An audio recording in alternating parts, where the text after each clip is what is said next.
What's up, YouTube? Nate, the old school otaku here, and I once again picked up quite a bit more stuff, a lot of VHS tapes and and video games while I was on vacation a couple of months ago. So if you want to see all the cool stuff I picked up, stay tuned!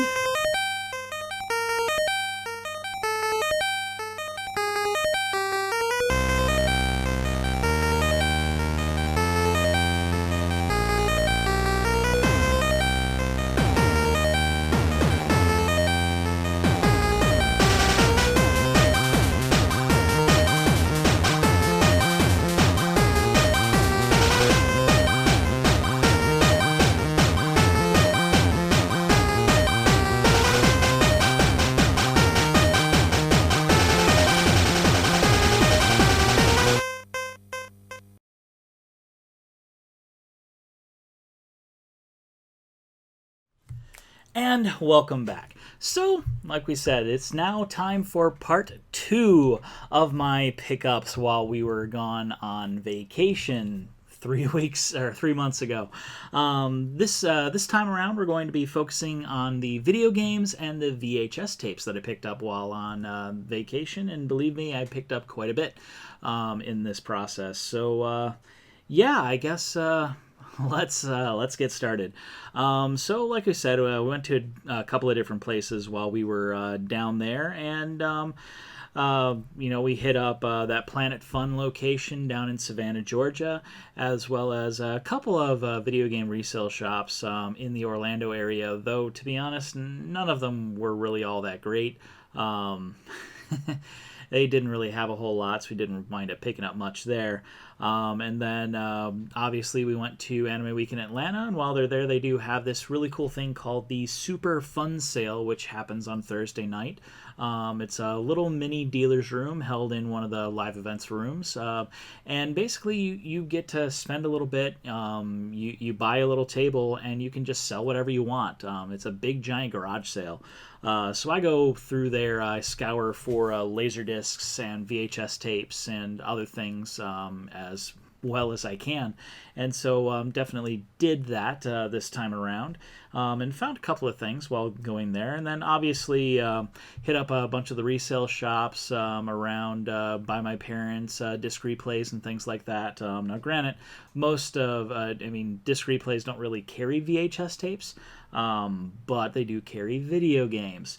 And obviously we hit up the dealer's room and things like that down at AWA. But either way, I guess let's go over all the really interesting stuff I picked up. So we'll start with the video games first, and then we'll move on to the VHS tapes. So first up, purchased while at a disc replay, I found this on the shelf, and while it is not the Final Fantasy game that most people write home about on the Super Nintendo, it is one that a lot of people know, and it is an RPG, so might as well pick it up, even if it is baby's first RPG. And what am I talking about? Well, I am talking about Final Fantasy Mystic Quest on Super Nintendo. So what is this? Well, it is pretty much what it sounds like. It is definitely baby's first RPG. Effectively, the Japanese thought that us Americans were just not good enough to handle a full-fledged RPG experience. It was just too complicated for us. It was actually pretty common for the Japanese version of games to be a lot harder than the versions we got here in the U.S. And people complained about NES hard back in the day. To think about the fact that if we'd gotten the actual versions from Japan, it would have been even worse.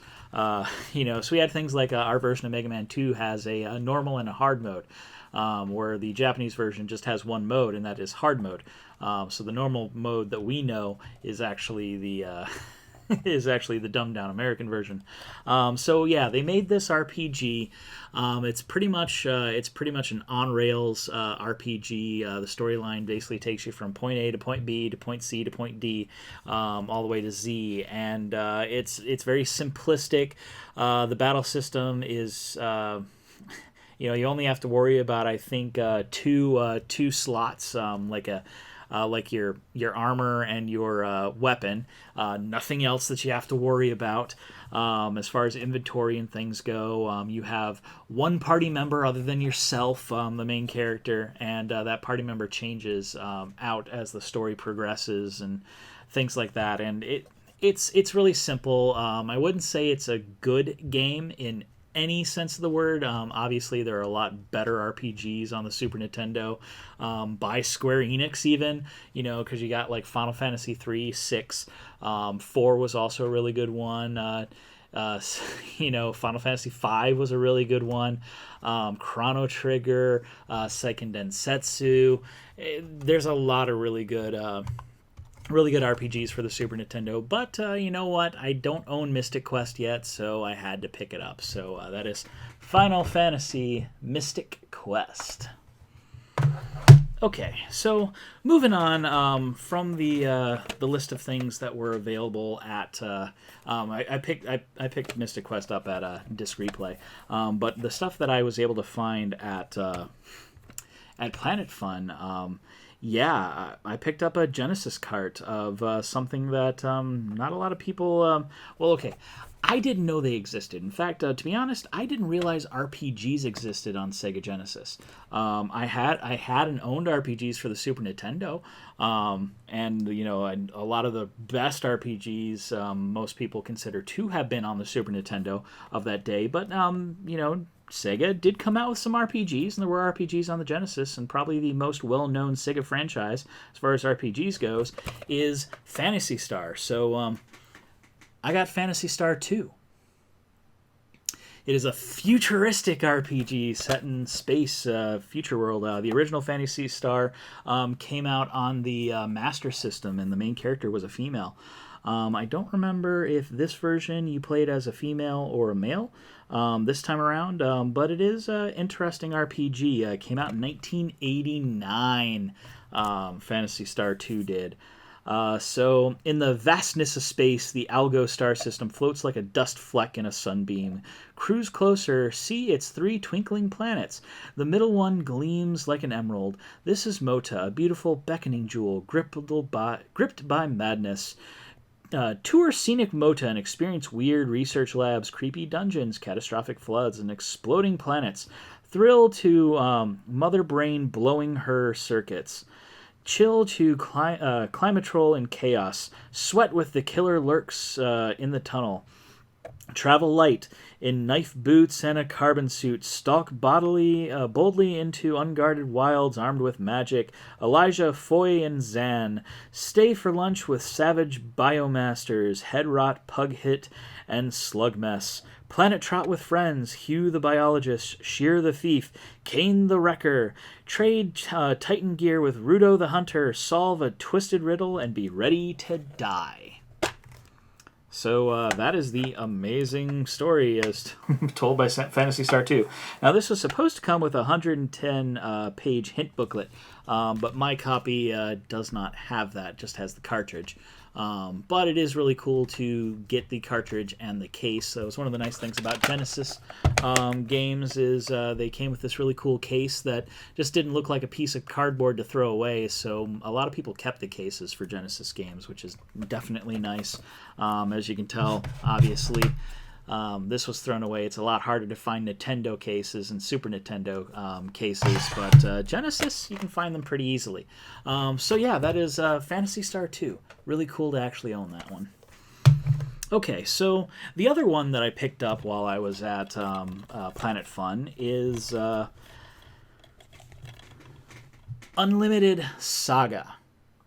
Now, when this originally came out, I was looking forward to it. I knew about it, heard everything, reading reviews and stuff. It was definitely one that I originally wanted to pick up. In fact, it even came with a copy of Final Fantasy X-2.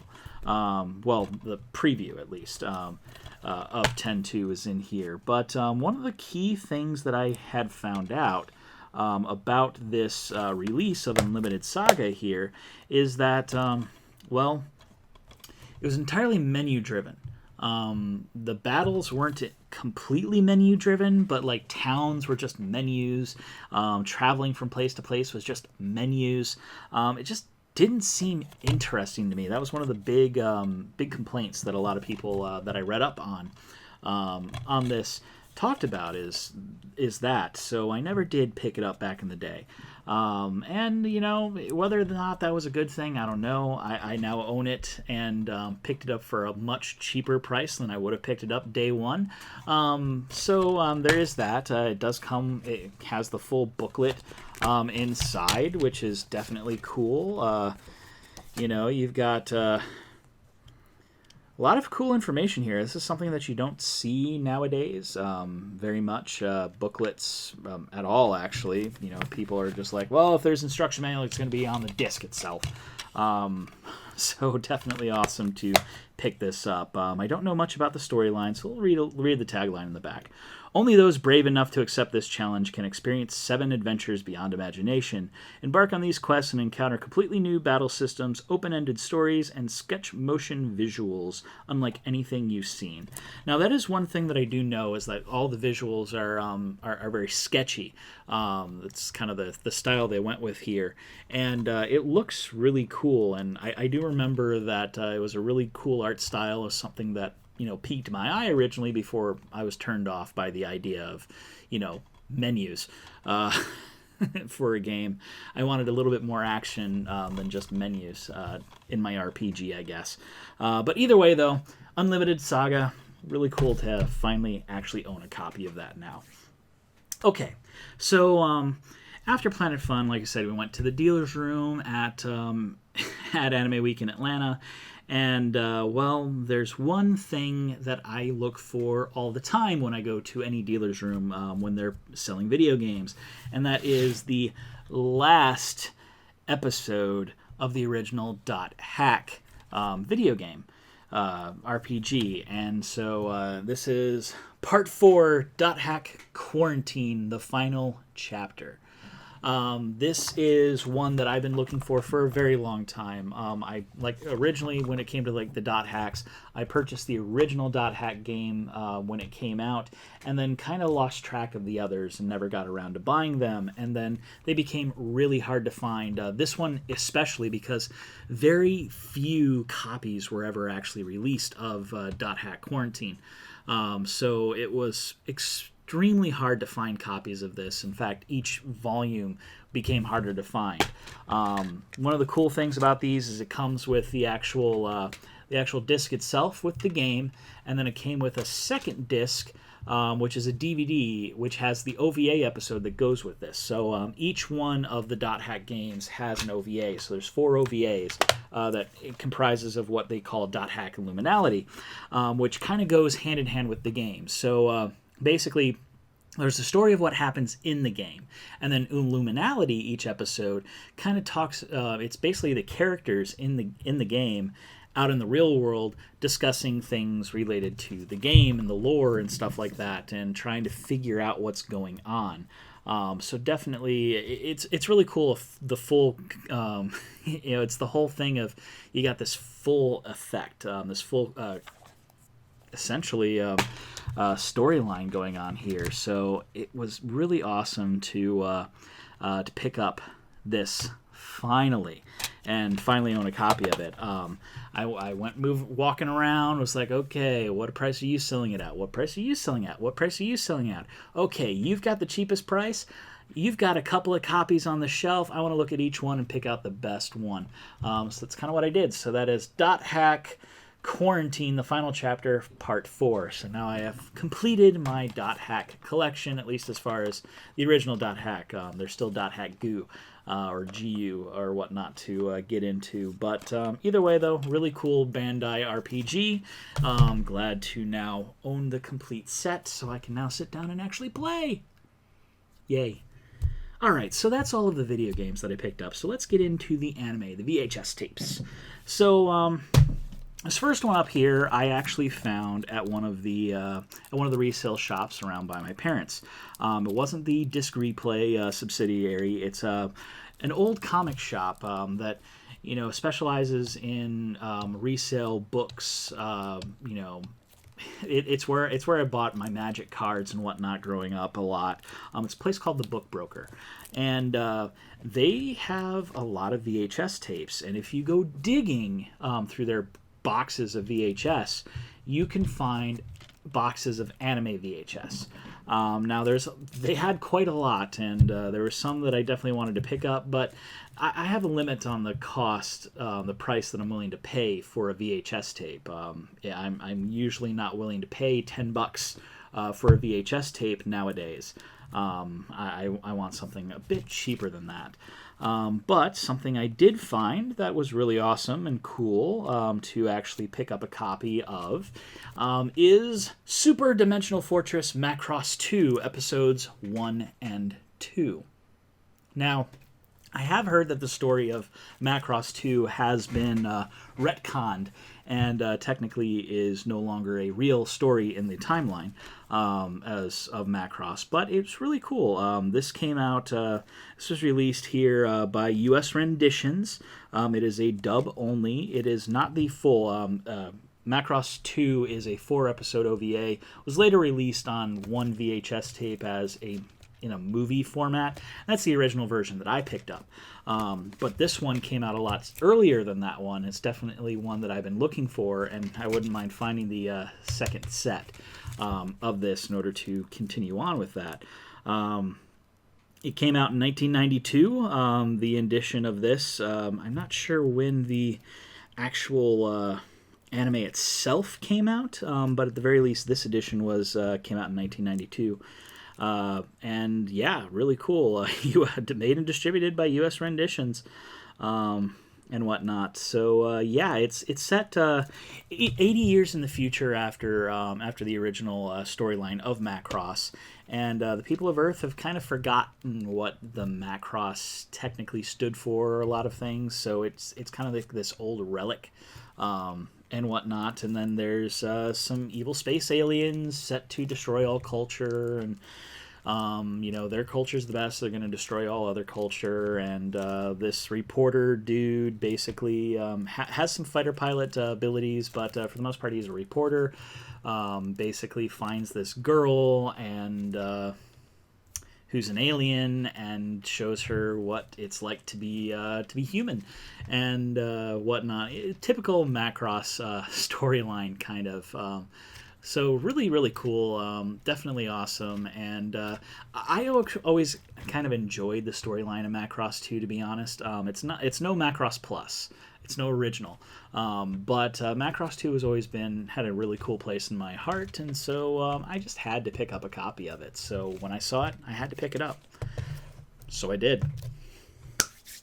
Okay, so back at the Super Fun Sale at AWA, like I said, I didn't find any Laserdiscs. I definitely looked for Laserdiscs, but I did find a few VHS tapes while I was looking around. In fact, one dealer, one person in particular, had VHS for sale. And so I decided to spend a little money and pick these 3 of these up because, well, it's VHS. It's something that you don't see too often, and some of these I definitely would like to pick up in multiple formats. And the artwork on the VHS sometimes doesn't make it into the DVDs, so it's really cool to own copies of these, especially some of these, considering where I've originally seen them. So let's start off with this one. From the director of New Cutie Honey, you have Wild Cards. I know I've talked about this. I'm pretty sure I've talked about this before on a DVD pickup. And this one actually has Japanese dialogue and English subtitles. So this is really cool. One of the interesting things about picking up VHS tapes from fellow otaku, fellow anime fans at an anime con is most of them tend to carry the subtitled version, not the dubbed version of it. So it's really cool to actually own that. And now I got to go look for the dubbed version because when I first saw Wild Cards, it was rented from Blockbuster, once again in dubbed format, and it's definitely a really interesting show. I mean, it's 4 girls. Each one is takes on the personification of a suit from a deck of playing cards. So you got Diamond, you've got Spade, you've got Heart, and you've got clubs. And so they kind of go around and they fight and, defend the world with their special card powers and whatnot. So it's definitely really cool.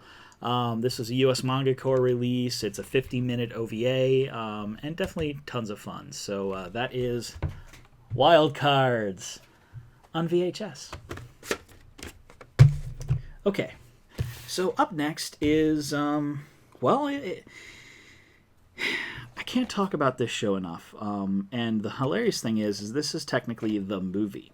And this is Software Sculpture's VHS release of Maze, the movie. Maze. I've talked about Maze in the in the Laserdisc pickup because got a couple discs of Maze. Well, this is the movie, not the TV series. So this kind of tells a condensed story of the anime, of the original TV series, and it definitely takes liberties with the storyline, telling something different. But for the most part, the character designs are still the same. Some of the story places are still the same, but it's definitely an interesting one. And this one here is also Japanese with English subtitles. This edition of it, it's a 60-minute long OVA, movie, basically. And yeah, I mean, mild-mannered mecha pilot by day, superpowered skirt chaser by night. Maze has gained incredible powers and one astronomical problem. Every night she transforms into a lecherous man. To top it all off, she must rescue a fugitive and overly affectionate princess from the mysterious warrior cult. But male Maze would rather be chasing the ladies. So, that's kind of the story of Maze, the movie. It's definitely an interesting one. I prefer the whole anime itself to the movie, but definitely an awesome one to pick up and own, and now I've got it on VHS, so definitely cool. Okay, moving on. This is actually one that came in English. Unfortunately, fortunately, it really doesn't matter. I'm talking about The Legend of Lemnir. Now, I know I've talked about Lemnir before because I've picked up the DVD of it. So it's really cool to pick up a copy of it on VHS. This is released by US Manga Core. It's a 45-minute OVA made by the same creator as Plastic Little, Kinji Yoshimoto.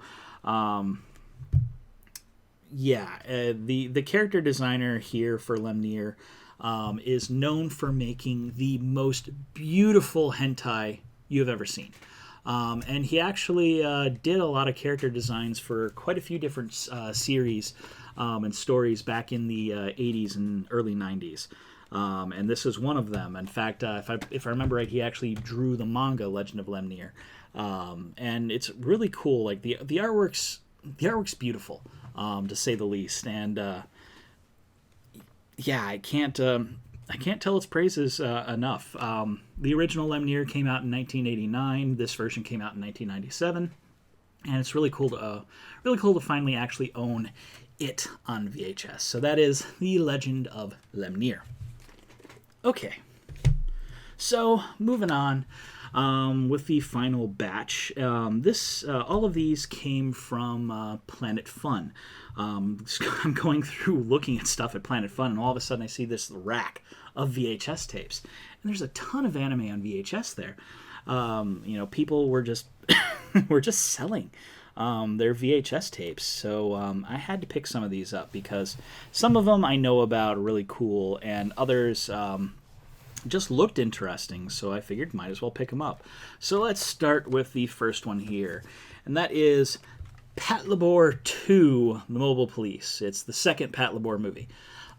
This one I originally saw back in the 90s or whatnot. I originally saw this one on the local movie channel. And the music is really awesome. I love Patlabor. I love the storyline. And this movie is actually set far in the future in comparison to the original storyline. This is technically the last movie as far as storyline goes. But definitely was not the last movie. There was a third movie that came out.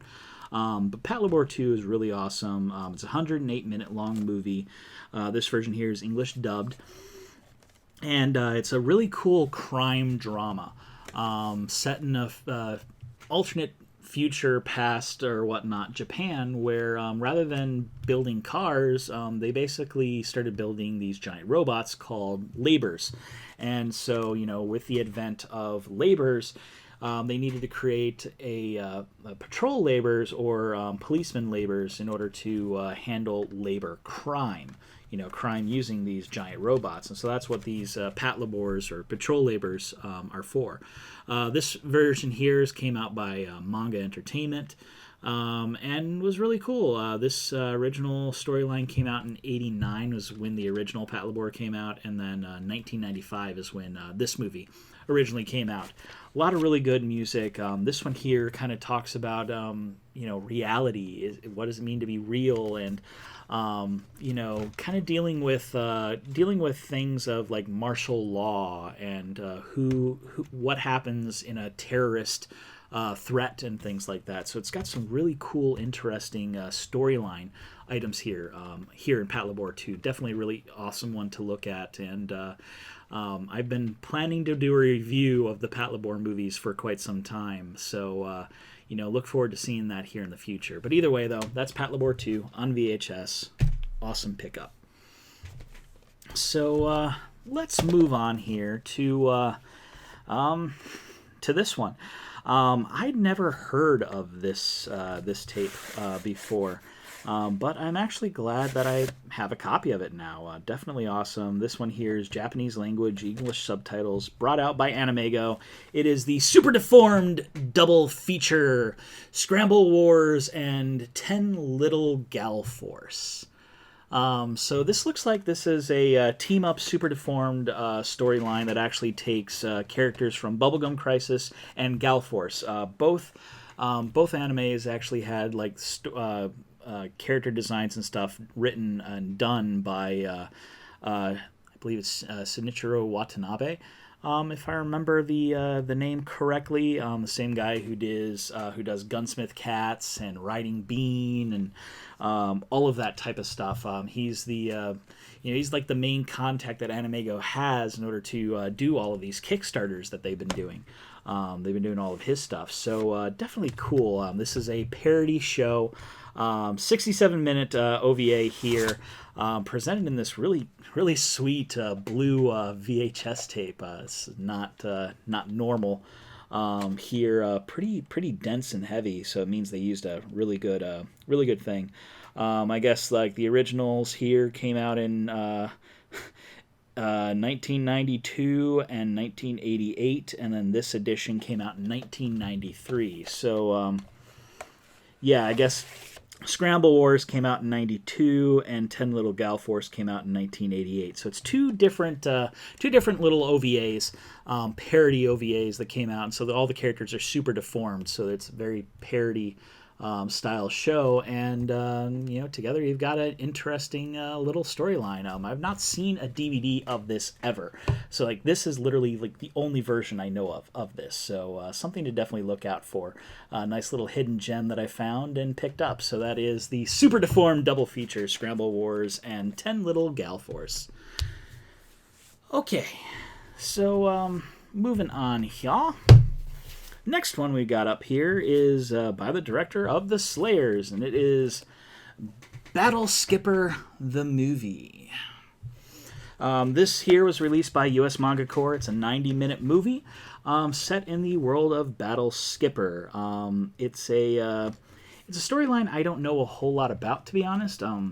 Battle Skipper is not something that I saw back in the day, but it's got some really cool talents. I mean, you got Takashi Watanabe from the Slayers Next, Weather Report Girl, Hiroyuki Fukushima from Bubblegum Crash 2, Junk Boy, Toshimichi Suzuki from 80 Police, Bubblegum Crisis, Bubblegum Crash, and fan favorite voice actress Lisa Ortiz from the Slayers, Battle Arena, Toshinden, and Record of Lotus War. I mean, this is a dubbed version here. And yeah, I guess World Domination 101. Trouble is brewing at the St. Ignacio School for Girls, where the extracurricular activities include mass destruction and global domination. Without regard for school property or regulations, the spoiled rich girls of St. Ignacio Debutante Club are planning to unleash their awesome Battle Skipper combat suits in their mad scheme to seize control of the school and eventually the world. The only hope lies with the valiant yet polite and proper members of the Etiquette Club, who stand ready to oppose the Debutantes Club's fiendish schemes. The basement of the Etiquette Club is really the secret headquarters of the mysterious super team, the Lightning Attackers Escars, and their super advanced prototype Battle Skippers. So yeah, it's a bunch of schoolgirls warring over the school, and then eventually the world. Yeah, like I said, I don't know much about this, but it's definitely one that I remember the name at least from back in the day, and cool to actually pick up a copy of it. So now I can take a look. Okay, let's continue on. Next one up here is something that when I saw, I knew I had to pick it up. It did not matter. It is, well, let's just say this is another one of those that I originally rented from Blockbuster back in the day and really enjoyed. And that is Hyperspeed Grand Doll. This is English language version here. Once again, US Manga Core release, 90-minute OVA. I believe it's presented in 3 separate episodes. And tells the story of effectively a magical girl, a girl who gains this suit of armor and is able to fight enemies and stuff. I guess she's it's kind of a Superman type character. Basically, falls from the sky and gets adopted by this mad scientist who's her father and mother, and and who had a girlfriend at the time, then became her mom. And she's, I guess, a princess of some other world, and she's a bit of an otaku, and well, she becomes someone like the otaku that she, the story that she follows. And yeah, definitely a really cool, interesting show. There's some brief nudity scenes in here. The character designs are kind of reminiscent of Amazing Nurse Nanako, with the pointy boobs. I mean, the boobs literally come to a point, like you could, hurt someone with those things. So the artwork's very pointy, I guess, is the best way to describe it, but definitely really cool. An interesting piece, one that I'm glad to finally own a copy of. I'm pretty sure this was not the VHS that I rented, the specific one I rented, but either way, it is from the same batch and whatnot. So really cool to finally own a copy of Hyperspeed Grand Doll on VHS. Okay. Now on to the final, set here. This is actually three different tapes, but it's all one show. And this is Genesis Survivor Gareth, or Giarth. So Gareth, something like that. So yeah. You can kind of see the 3 here, Volume 1, Volume 2, and Volume 3. And, one of the reasons why I really, really love VHS tapes, especially big sets like this, is that it looks really cool on a wall. I mean, just look at that. They did this all the time with multi-part VHS tapes, is they sat there and they made one picture. So you had one side that told you, exactly what it was, and then the other side was this really cool picture that completed this awesome piece of artwork. A lot of VHSs back in the day did that in order to make something really neat and cool, and so that's one of the reasons why I picked this up, is it's a full set. I'd never heard of this show before, never seen hide or hair of this show before, to be honest. It's an Animego release. Each one of these... looks like it's a 3-part OVA split into 3 different VHS tapes. The length of each one is some amount of time. Here, I think each one's about 30 minutes long. Sounds about right. These would have been sold for about $30 a piece back in the day. So, yeah, that's just kind of how it went. Mild profanity and violence in each of these. Came out back in 1992. Stage 1, 92, Stage 2, 92, and Stage 3 in 93. When they were originally released. So yeah, a little bit about this. Gareth, a world devastated by a cataclysmic war where pockets of humanity struggle to survive amidst the rubble of technologies made magical by ignorance. Gareth, a world where artificially intelligent machines doggedly pursue their programmed imperatives to protect or to destroy humanity.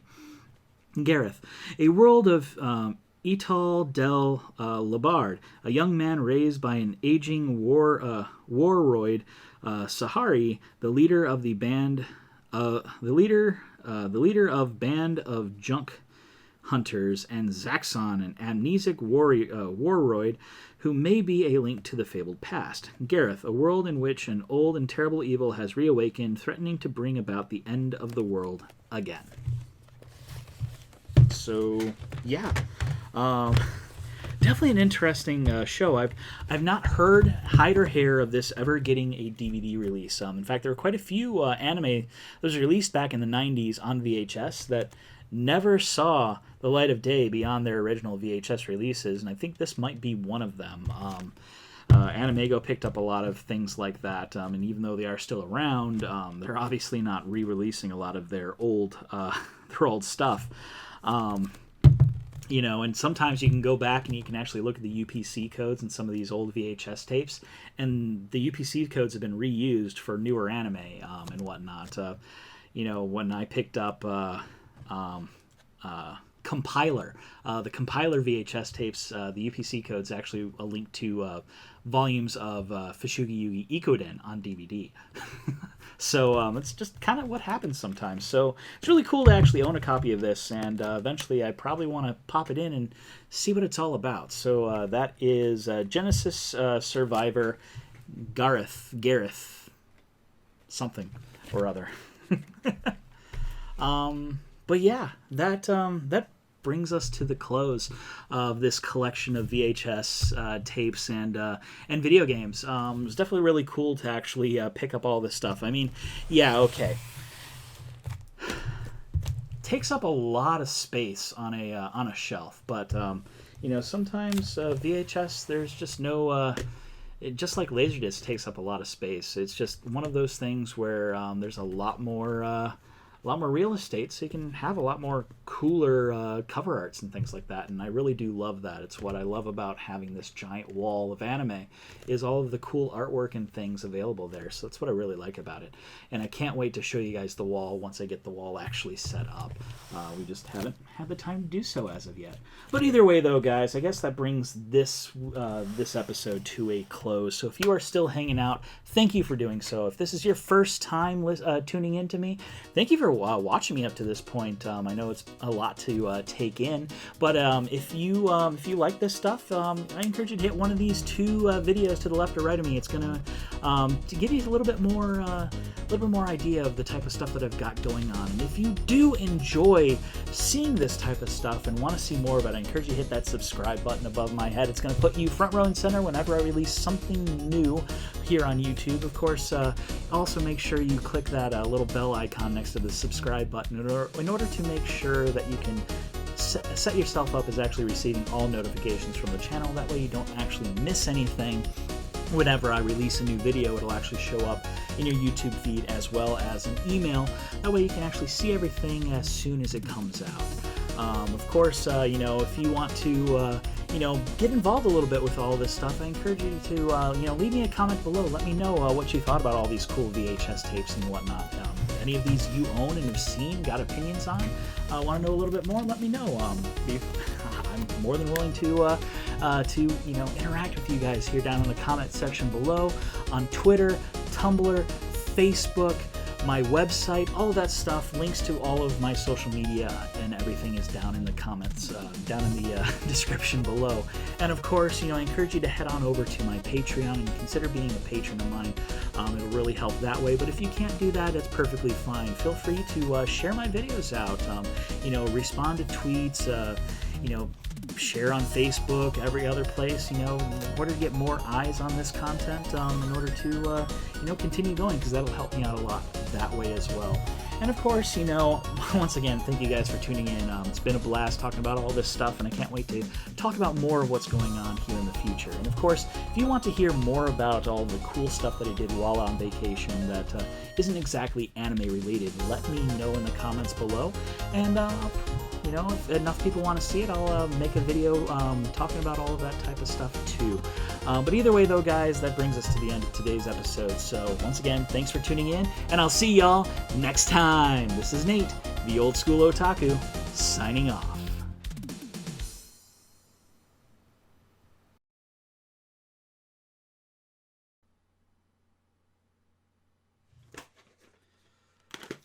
Alright. That is what we say.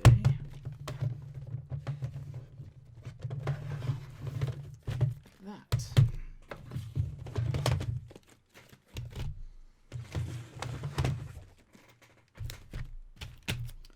Alright. Now, hopefully, the audio actually recorded this time. Let's go see.